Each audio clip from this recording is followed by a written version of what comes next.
And Central Maine. This is Channel 7 News at 6.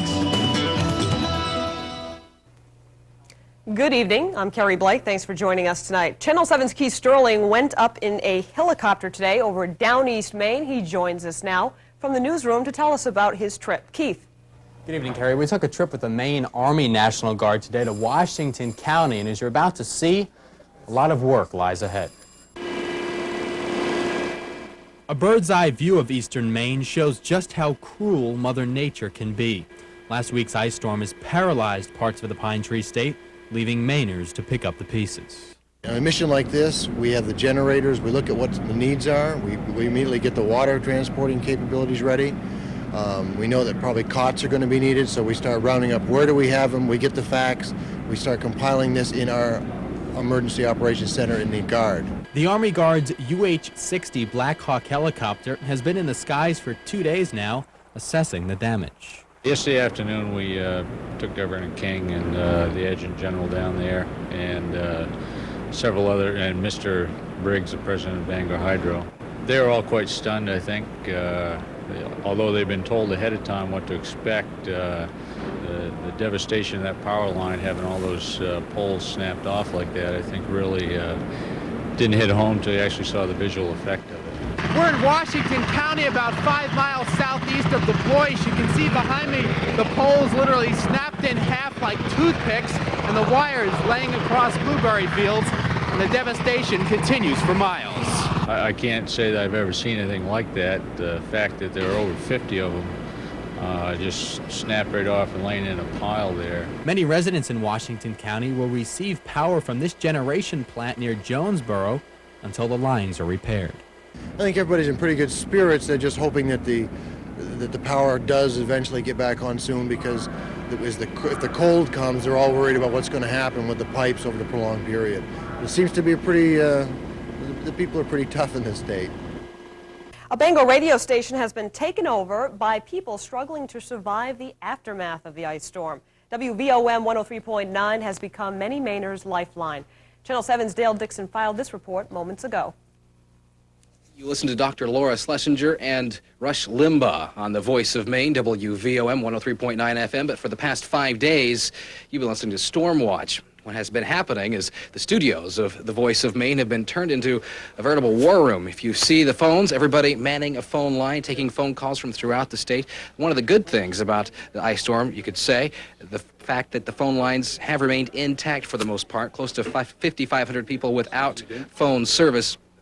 So they've been able to call into the radio stations. You've also noticed that the D and C cell batteries at your grocery store sold out. Many people listening to the radio, the Voice of Maine being a constant source, constant companion, so to speak.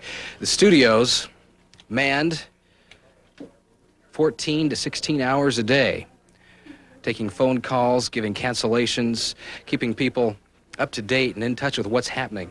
Power companies and the phone companies, cable companies have always been calling in, giving the latest updates to the folks at the Voice of Maine, WVOM. And Jerry Evans, station manager, been at the helm, been at the microphone, leading the way, you can say, for the most part. Let's just take a quick listen. And the crews tomorrow are going to be up and running in full force. 600 crews here in the state of Maine from across New England and the United States at this point. As we get further and further, we're actually getting into the Midwest with some crews. Taking phone calls, you can tell. The phone lines have been loaded for the past 5 days. It's a constant stream of people calling in. Like I said, a constant companion, so to speak, in the radio. And, of course, they'll be here through the rest of the storm, as will Channel 7 News. For Channel 7, I'm Dale Dixon. Call it an utter nightmare. It started when the ice storm of the century wiped out power to Tween Hills Dairy Farm. It got worse when the first generator went dead.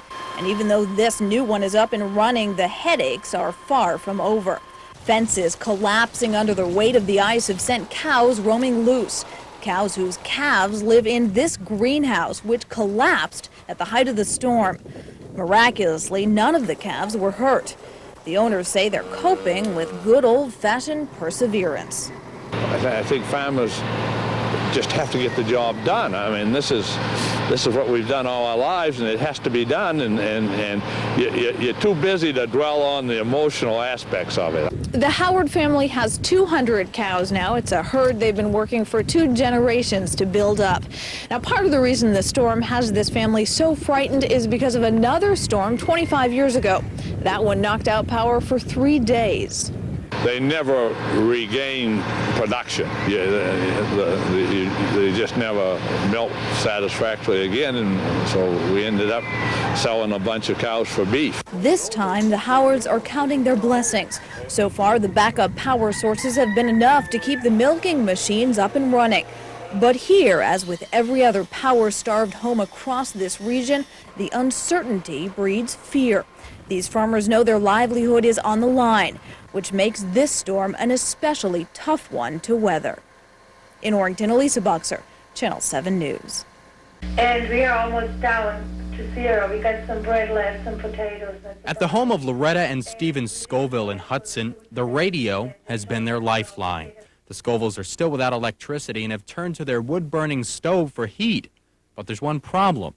They're running out of wood. We got a furnace last year and figured we didn't need wood this year.